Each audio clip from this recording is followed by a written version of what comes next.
Sipur is to relive the experience that happened to you now. There's a huge difference. And of course, if it's happened to you now, you get much more engaged. Right? If you're talking about an event that happened to somebody else, you're not so excited. But if something happened to you now, you get so excited about it. You can't stop talking about it. So the difference between Zechira and Sipur is Zechira is to mention what happened in the past, but we say in Haggadah, Chayiv Adon Liris Atzma, every person has to view as if he himself left Mitzrayim. So Sipur is the mitzvah of it's happening now. Okay. Let's quickly, the 4 sons. So I don't know how much we did last week. We touched upon the 4 sons. I would say the 4 sons are the original no child will be left behind. Right? This is way before Bush came around. Every single son has to be dealt with. That's the no child will be left behind. And I just want to share with you 2 ideas. We have Chacham, Rasha, Tam and Lishal. In a certain sense, working backwards actually, the Ein Lishal, the Tam, the Rasha, and the Chacham, I don't know if we talked about this last week. You did. Right? Is the phase of life. Right? It's interesting that you put the Chacham next to the Rasha. You know, why is he of all people got to be next to the Rasha, right? The Rasha questions, and so does the Chacham question. So is questioning good or not? Critical thinking. Well, of course we encourage questions. We see that in Haggadah, we do a lot of things so the child should ask. But there's a fine line between questioning and just being cynical.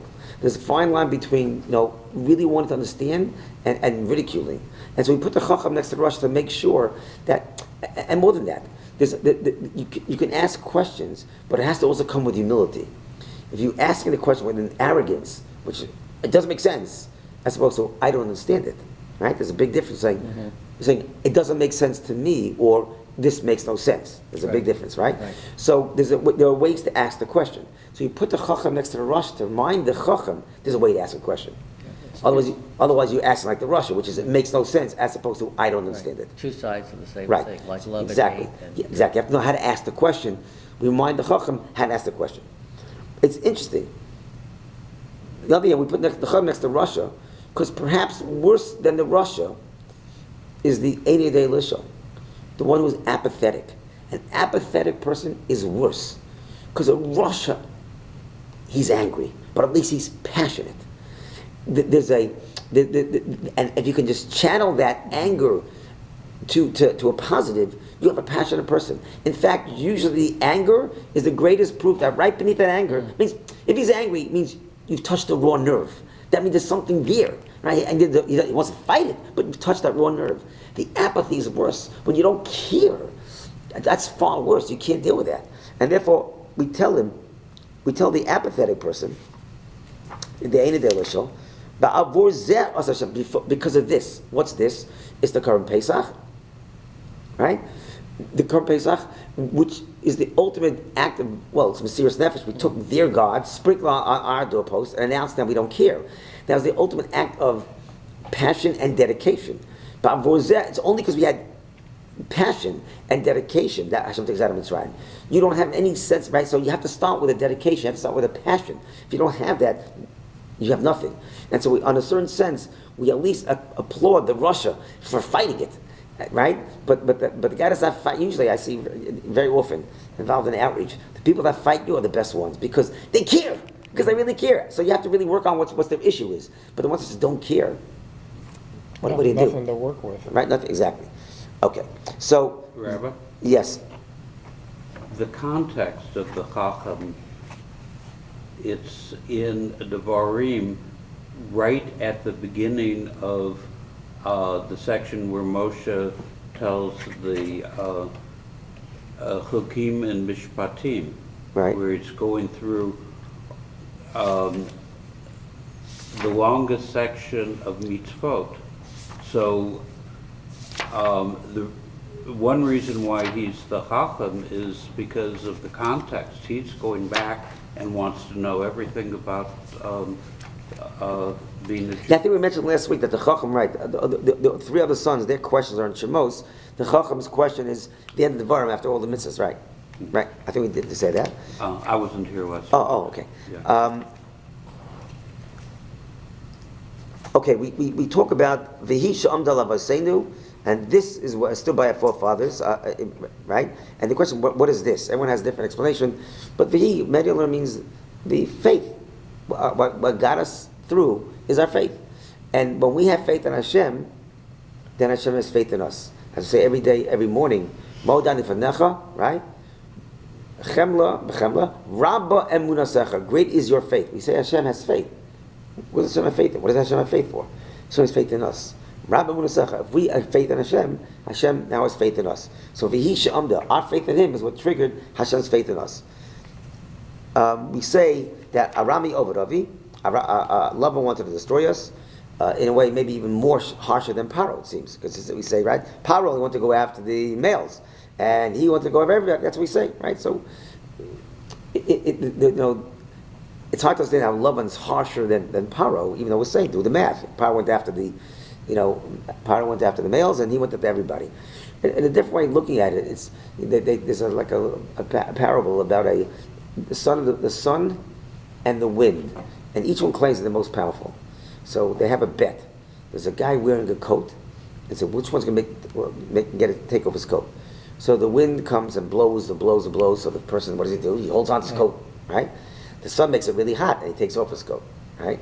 So the idea is that you can, with warmth, you can actually accomplish a lot more in a certain sense. So Paro was the wind; he was going after them, so they held on, right? But Lavan, it was warmth. He pretended to be all fuzzy and warm. That can be much more dangerous. We have to be much more careful. We let our guard down over there. Onas al pia dibur. It says Vayer Mitzrayim. We were compelled by Hashem's decree. It's important to understand Onas al pia dibur. Most of us will ask, how can we end up in Golus? Why do we, or rather, why do we end up in Golus? That's the question we'll ask. Why? Why? It doesn't seem fair to be right. Why? The mystic doesn't ask why, but rather how, which means how is it possible? We're so holy. How does Kedusha end up in such a place of muck? How? Not why, but how? And the answer must be honest al pi dibur. It must be this is preordained by HaKadosh Baruch Hu. In other words, this whole plan of the neshamas having to go through Golus has to be part of a master plan, because the mystic says it's not possible. How could the neshama descend to such a low level? It must be the part of a master plan. What is Golus? Exile. All right. We have the same problem from Har Sinai to Egel Sahav, almost right away. Right. B'misei ma'ot. Just picking up a couple of pictures. B'misei ma'ot. We went down in just a few, and that's also an important piece, that the Jews never pride themselves in great numbers. And Hashem even says in the Devarim, He says, I didn't pick you because you're great in number. Right? Our greatness is not a number. In fact, that's why, one of the reasons why we don't have a census, we're not supposed to count, we talked about this once before, is because most nations, when they do census, because they want to see what their power is. More people, more power. Right? More people, more economy. More people, more possible military. Whatever the case is, they see power in the numbers. We recognize power is not in our numbers.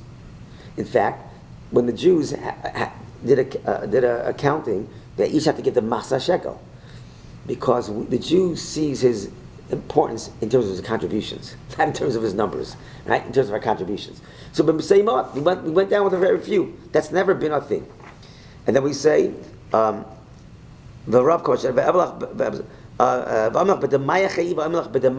will live through your blood, and that really means either Dam Milah and Dam Pesach. But again, that means it's an interesting thing. HaKadosh Baruch Hu promised us eternity as a people.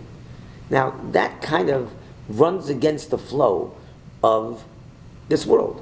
This world is a world of entropy. Everything breaks down. It's not possible for things to last forever. We see the opposite, right? The only reason why we're able to last forever is because we exhibited some tendency of something that goes beyond nature. In nature, things wind down. If you can get beyond nature, you can transcend that limitation. What's beyond nature? Sacrifice. To give up one's life it runs against nature. That's natural instinct is self-preservation. And so, because of your blood, because of your willing to sacrifice chayi, that's why we're alive eternally. The fact that we are able to reach beyond our physical limitations, and even to the point of sacrifice, that's why there's an eternity to Jewish people. We transcend our physical limitations. And finally, so to point out, we say, if I can find it, that we were Mitziyonim Sham, that we were distinct, right, in Mitzrayim. We were Mitziyonim in Mitzrayim, And we were distinct. Some say that means we didn't change our names, our language, our clothing. But the word Mitziyonim comes from the word Tzion, or Zion. And what does Tzion mean? Tzion actually is a signpost. It's a signpost. In fact, you put it Tzion, you put it actually on a kever also, you put it up on a tombstone, it's a signpost.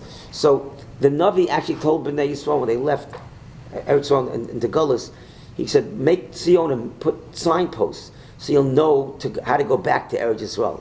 And he didn't just mean physically, but he meant spiritually. Always don't get lost and trapped and forget your way back to Eretz Yisrael. So when we say the Jews are Mitziyonim, or the fact that we're Zionists, what does that mean?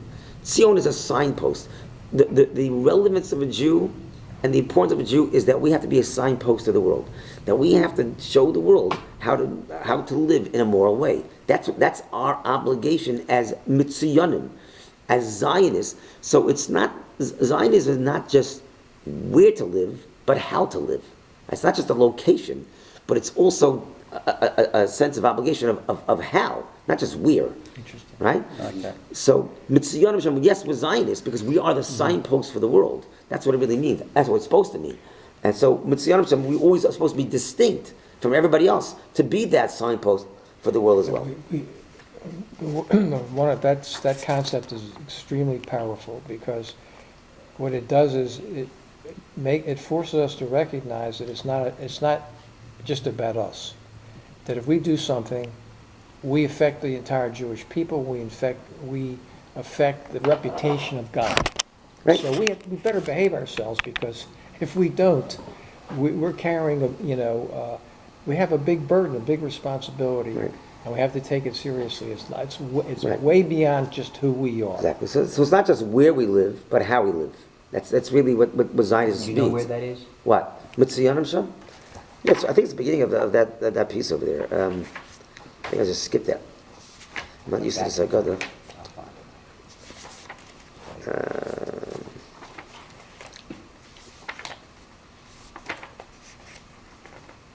Let's be right over here. Called Mitsuyonim. Huh? Doesn't Mitsuyonim, is that may is a different word, means, excellent? Also? No, it's the same thing. Oh, it is? Yes. Mitsuyonim goes excellent. Yes. It's Vayisham L'Goy, Melamach HaYisrael Mitziyonim Sham. Vayisham L'Goy. It's Vayisham L'Goy. After B'Sei Ma'at. Mitziyonim Sham. Exactly right. And finally, so if that's the lesson, that you got it? Yeah. Okay. So that's our vote to be that signpost of not just where, but how, and that's our role to play. And actually, he pointed out, it's true, we have that responsibility. It works both ways. Meaning, at one point, we say that God also, the Gamas Hagai Shevodu Dananoichi. Hashem tells Avram that the nation that enslaves you, I will judge as well. Dananoichi. So the first one asks, what if saying Dan? Of course, I will judge. What is Dananoichi? Who else? Right? What do you mean? They'll be judged. What do you mean? What the emphasis Dananoichi? What Hashem is telling Avram is, you need to understand. Well, I'll give you an example. There was this woman that had a very nasty divorce from her husband, really nasty divorce, and she hadn't seen her husband in years, and he just totally, dropped his responsibility. And she saw him a couple of years later walking ahead in the town that she hadn't seen him in a while time. She gets all this pent-up rage, runs up behind him, and starts smashing him over the head with a pocketbook, just beating him mercilessly. He turns around, it wasn't her husband. Yeah. Right? It was the rabbi of the town. So that's a bit embarrassing. So she starts, begging forgiveness. And then he said to her, well, why do you have to ask forgiveness? You weren't beating me up. You were beating up your ex-husband. He understood really that where the anger was being directed. Don Anoichi, in a similar sense, the opposite. When Goyim attack us, they're attacking Hashem that we represent. It's what we represent, and Hashem represent. It works both ways. So it's that double-edged sword. We have to represent Hashem, but sometimes if they don't like that message, if we're not doing it well, if we're inconsistent, certainly we're hypocritical, and we're not consistent with our message, they're going to go after us for that. I just want to end with a thought, and that is that the Seder night is a long night, and some people, they can't wait to get to the cups of wine, to get to the matzah, get to the food. And this end of the Seder might seem to drag on a little bit. So two things. Number one is that, it takes a long time, but maybe that's part of the message of Pesach is patience. That when we started out and things looked bleak, we had to wait a couple of years to realize what was really formulating, which is the Jewish people, and look at what we contribute to the world since that point. And part of the lesson is patience. It requires patience. And number two is that, I don't know if I told you the story, I remember, right? My brother told me the story that, I talked about Napoleon, I think I know that. Napoleon, when he was just conquered the world, fresh from conquering the world, so he started getting very sick. I told you a story yesterday, right? So he was fresh from conquering the world, he was getting sick, and the reason he got sick is because he didn't go to sleep. And he didn't go to sleep, his mother told him, yeah, I gotta sleep. And he said, Ma, when I sleep, I'm not emperor, right? So night of Pesach, we're emperors. Night of Pesach, we're supposed to feel like royalty. That's really, ultimately, the experience we're supposed to have is we are, like we said, children of Hashem. So that makes us royalty, the bottom aspect of it. And so when we sleep, we're not royalty. So the night of Pesach, we're supposed to feel royalty. So rather than looking to go to bed as quickly as possible, keep the experience of royalty alive. And that's really the night of Pesach. So it's an entire experience. We run the gamut of experiences, and we have to internalize the experience, not just to know it, we have to live it and live through it by speaking it out, even if the wise person is obligated to kind of internalize those lessons. Just having the knowledge in an abstract way is not going to transform him. At the same time, the simple story is extremely important because in simplicity there's purity, and in simplicity there's also freedom. That's the lechem oni, or the poor man's bread, why it represents freedom. And that's why even the chacham is obligated to say the simple story. And at the same time, we have to understand that what we hope to touch every child, including the Ein Delisho, but it's more of a challenge when there's an apathy. You have to open him up and challenge him, as we say, open him up so he doesn't feel apathetic. Poke him a little bit, open him up, because with apathy, you're not going to get anywhere. At least the Russia has a passion. We have to direct at least he came to the Seder table. He came to the Seder because table. a lot of them Yes, don't even do that that's anymore. True. That is absolutely true. The fifth one. Yeah, that's the fifth one. Yeah. Okay, we're going to stop here and wish you all a Shkach. chakash v'samech. Kosher v'sameach. Yeah.